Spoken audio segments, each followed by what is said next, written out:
Photo எடுப்பாங்கள்ல அதுதான். ஆனால் நான் அவங்களுக்கு தெரியாத எடுத்தேன். எந்த அளவுக்கு எடுத்துக்கிறேன்றது எனக்கே தெரில. எனக்கே கம்ப்யூட்டரில் போட்டால் தான் தெரியும். ஏன்னா நான் ஃபோனில் தான் ரெக்கார்ட் பண்ணி சொல்கிறேன்னு. பிரமிச்சிட்டேங்க. ஏதோ கடவுள் கொடுத்த பெரிய வாய்ப்பு எனக்கு மட்டும்தான் கொடுத்துருக்காங்கன்னு நான் நினச்சிட்டு இருக்கிறேன்னு. ஏன்னா யாருக்குமே கிடைக்காது இல்லையாங்க. அதாவது கடவுளுக்கு நம்மளை பிடிக்க ஆரம்பிச்சிட்டா பிரச்சனையும் நிறையா கொடுக்குறாரு. பிரச்சனை ஏன் கொடுக்குறாருன்னா அதை சரி பண்ணுறதுக்காக தான். நாணத்தை ஏன் கொடுக்குறாருன்னா அதை நம்ம தக்க வச்சுக்கணுன்றதுக்காக தான். இதுலேருந்து நிறையா கற்றுக்கிறேன், நிறையா சரி பண்ணிக்கிறேன், நிறையா மாற்றிக்கிறேன். பார்க்க எனக்கே பயந்துட்டேன்.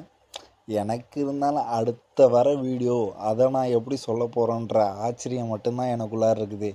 ஏன்னா என் முருகனை நான் கிட்டேருந்து அவ்வளோ தூரம் பயணித்து இதை பார்த்துட முடியுமான்னு நினச்சேன். எனக்கு பார்க்க போகிறேன்றத இதில் தான் நான் இதுக்குள்ளார டக்குன்னு வந்துட்டு வேக வேகமாக போயிட்டேன். இன்னொன்று என்னென்னா அவங்க பர்மிஷனும் கொடுக்கல, அதை நானே எடுத்துக்கிட்டேன் திருட்டுத்தனமாக. ஏன்னா என்கிட்ட கிளிம்பிள் இருந்துச்சு இல்லையா, சின்ன கிளிம்பிள்.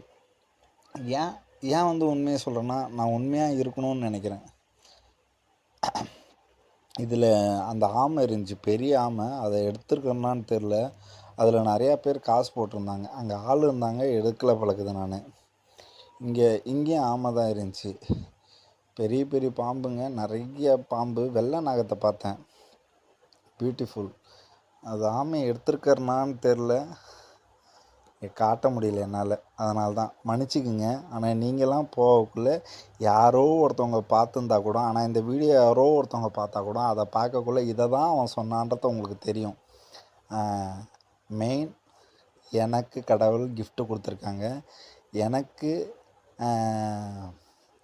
நேசிக்கிறாங்க. கடவுள் என்னை நேசிக்கிறாரு, எனக்கு ஹெல்ப்பு பண்ணுறாருன்னா சொல்ல முடியாது. என்னை நல்லா பார்த்துக்கிறாரு, என்னை கொண்டாடுறாரு, நிறையா விஷயத்துலேருந்து காப்பாற்றுறாருங்க.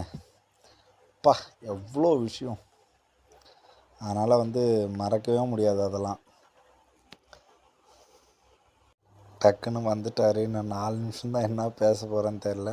ஆனால் இந்த பாம்பு எல்லாமே அழகழகாக இருந்துச்சு. நீ பாருங்கள், இந்த ஆமை பாருங்கள், எல்லாமே மிராக்கலாக இருந்துச்சுங்க.